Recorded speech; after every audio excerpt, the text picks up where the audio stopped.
ये बताइए, हद हो गई। एक तरफ कहते हैं निंदक नीरे राखिए, दूसरी तरफ कहते हैं ये मंथन। इसलिए नहीं, आप ये बताइए, पहले तो आप ये बताइए, पत्रकार मंथरा हैं क्या आपकी निगाह में, और आप इस पे कायम हैं क्या?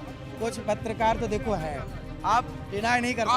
अब आप पहले क्या कहते हैं कि लड़की अगर 24 की हो गई तो मुंह मार, फिर कहते हैं कुछ लड़कियां, फिर आप कह देते हैं पत्रकार मंत्रा, फिर कहते हैं कुछ पत्रकार। ये क्या है? नहीं, वो पूरा कुछ ही बोला गया है शुरू में। एक सेकंड, वो तो ये कह रहे हैं, और आपने ये भी कह दिया पत्रकारों को कि हम किसी का बाप का नहीं खाते हैं। ये आपकी शब्दावली होनी चाहिए, कथावाचक साधु की शब्दावली होनी चाहिए। बिल्कुल। साधु को क्या चाहते हैं आप? बस बैठा माला जपे? नहीं तो अरे उनको अगर साधु भाषा की मर्यादा नहीं रखेंगे तो दुनिया किसकी तरफ देख के सीखेगी? सीधी भाषा नहीं समझते लोग साहब, जिस भाषा में समझते हैं उसी में समझाना चाहिए।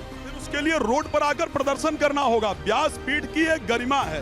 व्यासपीठ के लिए श्री रामचरितमानस में कहा गया है, ते श्रोता वक्ता समशीला और समदर्शी जानई हर लीला।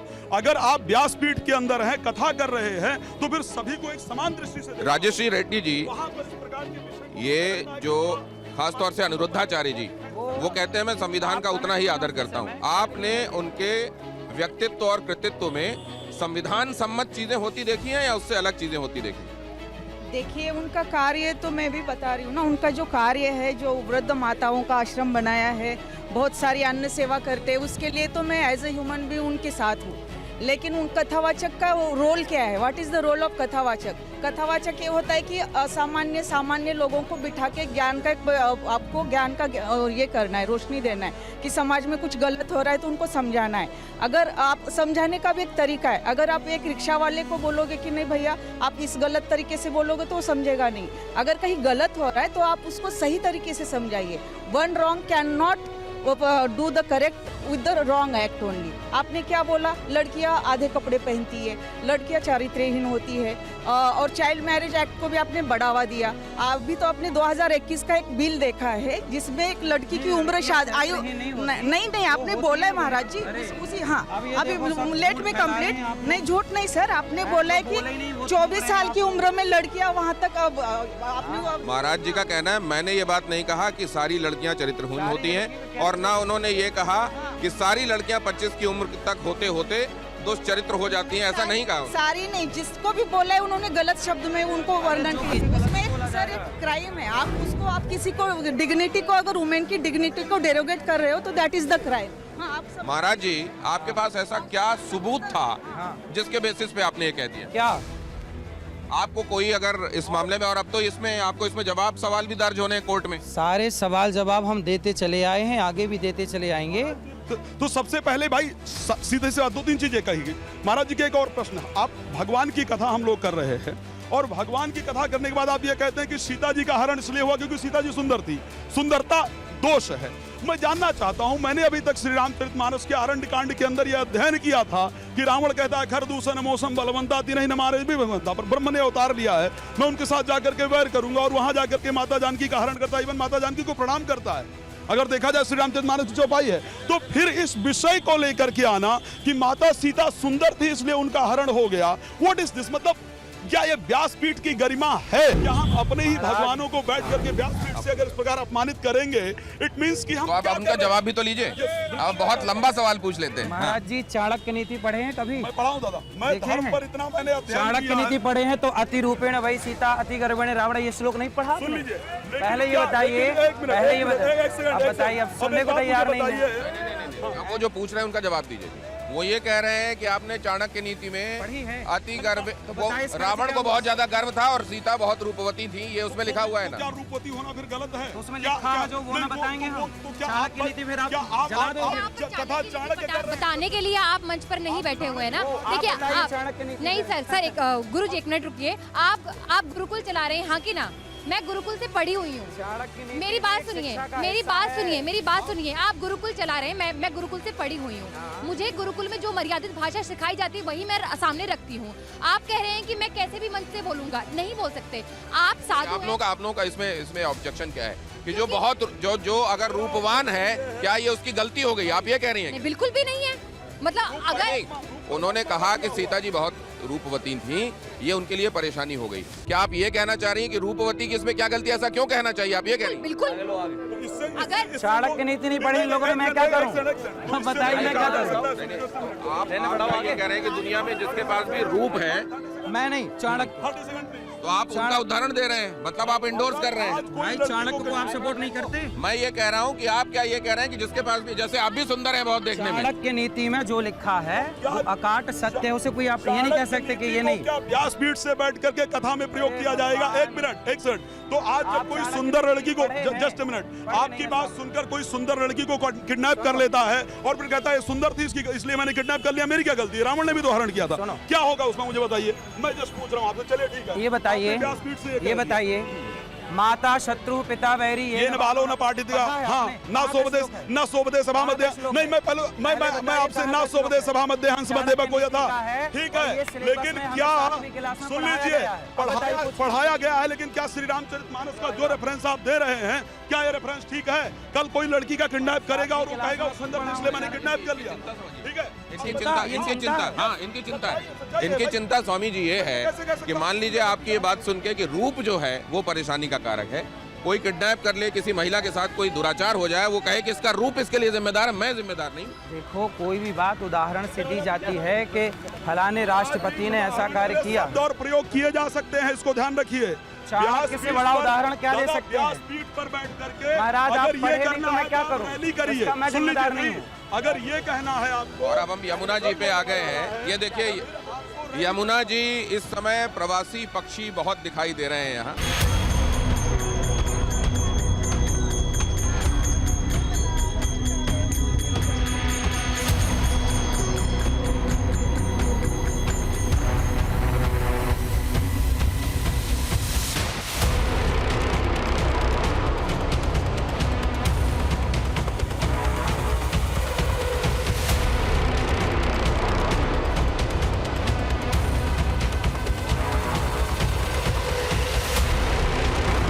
जो आप अपने फ्रेम में अभी देख रहे हैं वो मदन मोहन जी का मंदिर है और कहा जाता है ये भगवान कृष्ण के जो वंश में आने वाले वज्रनाभ जी रहे, उन्होंने इस मंदिर का निर्माण कराया। लेकिन अब जिस यमुना जी की गोदी में इस समय हम लोग बैठे हुए हैं, वो यमुना दिल्ली से होकर यहाँ पहुँचती हैं। उनके प्रदूषण से उद्धार के लिए बहुत सारी बातें की गई। यमुना जी अभी किस स्थिति में है वो आप लोग देखते रहिए, लेकिन फिर तब तक अनिरुद्धाचार्य जी से बात करके देश, समाज और विश्व की स्थिति भी समझ लेते हैं, क्योंकि कथा वाचन के समय वो ये बातें भी कर रहे होते हैं। उन्होंने एक महत्वपूर्ण बात अब से कुछ देर पहले कही कि कथावाचक क्यों बात नहीं कर सकता दुनिया के किसी भी मुद्दे पर या जीवन के किसी भी दूसरे विषय पर। कथावाचक तो हर कुछ करने के लिए स्वतंत्र है। वहीं कई लोगों का कहना यह है कि कथावाचकों को केवल धर्मशास्त्र के वाचन तक, उनका मतलब लोगों को समझाने तक सीमित रहना चाहिए। बहुत सारे लोग इसको अतिक्रमण के तौर पर देखते हैं कि कथावाचक वो करते हैं जो अनाधिकार चेष्टा है, उनको ये नहीं करना चाहिए। उनके लिए आपका जवाब क्या? किस विषय पे बात नहीं करनी चाहिए बताइए? किस विषय पे बात नहीं करनी चाहिए कथावाचकों को? राष्ट्र पे बात नहीं करनी चाहिए कि आयुर्वेद पे बात नहीं करनी चाहिए कि संविधान पे बात नहीं करनी चाहिए? संविधान तो हमारे लिए भी है ना, हम भी तो भारत के नागरिक हैं, हमें भी तो आपने संविधान पूरा पढ़ लिया?